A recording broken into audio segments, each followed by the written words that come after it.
Jennifer, good evening. You are looking live as firefighters from Golden Gate Fire Department have just brought their ladder truck on scene. They just started spraying down at this house on Santa Barbara Boulevard. It's a 2500 block of Santa Barbara Boulevard. No other homes in any danger right now. At first, Collier County Sheriff's Office said, you know what, we were evacuating some homes when we got here. They looked like they had this fire pretty well contained, but they just couldn't stay inside of it because. Good evening, Kelly. It's been quite a crazy day for all these residents in Southern Pines. Now I want to step out and show you what you were looking at here. This is actually a roof. It is mangled, strewn about in a palm tree. A storm actually ripped it off of a nearby house while an elderly woman was inside taking a nap. She ran outside and is unharmed tonight. And tonight she has quite the story to tell. NBC2's Sarah Hollenbeck begins our team coverage at 5:30. Sarah. Kelly, I wanted to show you a little bit of the progress, what's been done today. When I first came out to the street, which is Wellborn in North Fort Myers, 80% of the street was underwater. It looked a lot like this. But in the last couple hours, the county has been out and brought in fill material, which is basically gravel, and they've put tons of that on the street. Now there's still a huge chunk of that fill gravel to my left, and that's because tomorrow the county will put 10 more loads of fill in Wellborn, Bradley, and Jamie Streets. Investigators say Beltran would scam potential tenants first by breaking into a house. Once inside, she would dress the place up, make it look like her own, and then go through and repair all of the damage before putting it up for rent. If any of these businesses along the beach are going to file a claim, they're going to have impeccable paperwork. This is the checklist they handed out tonight. You can see it's pretty extensive, and businesses are already having a tough time getting a hold of all this paperwork. It's time to break out the back-to-school lists.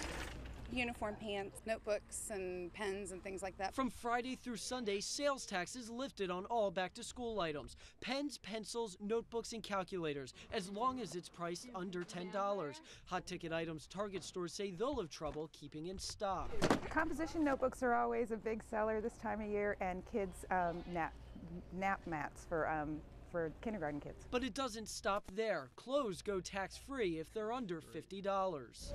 In the past few weeks, Target has seen a spike in clothing sales. Everything from shoes to shorts to shirts are flying off the shelves even before the sales tax holiday begins. Parents like Allison Cronin say it's because she wants to beat the rush. We're just trying to check out the prices and possibly maybe get some ahead of time.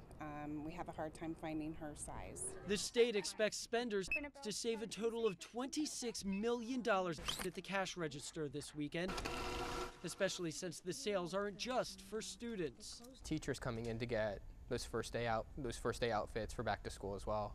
So you'll definitely see an increase, I think, across the board. While parents are coming in to shop for the kids, you'll see them picking up stuff for themselves as well. Possibly, but I'd have to see if the price was right. When you try your turn at something for the first time, you're bound to experience something new. Take J.W. Honeycutt doing his best Jimi Hendrix in the doorway of this downtown antique shop. Hopefully brings customers down. He hopes Music Walk means money. At least it hopefully brings customers down to the Main Street Antique Mall where I have things for sale.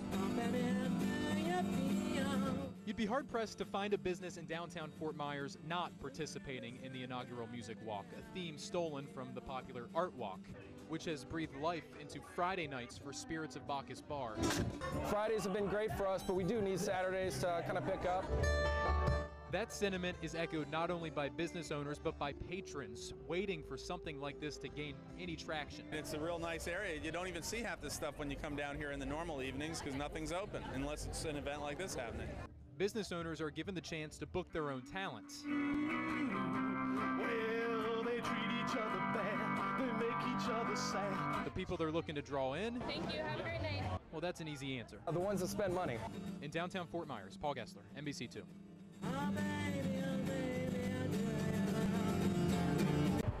Wes Spicer has a message for BP. Thank you very much. And it's written all over his shirt. BP blows. It's the first thing that popped into my head.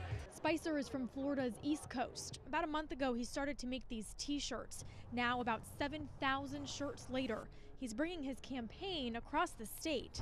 When all the dust settles, people will still be wearing these shirts. And we want to keep the pressure on them until every last drop of oil in the Gulf has been cleaned up. Spicer isn't the only one showing his frustration towards BP on a t-shirt. This clothing store on Fort Myers Beach makes their own, and they say customers agree with the message. What's the normal reaction that you get? These are great.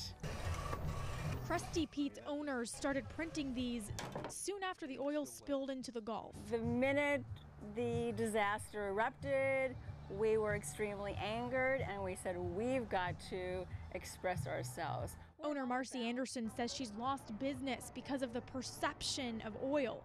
The irony is these shirts bring customers in.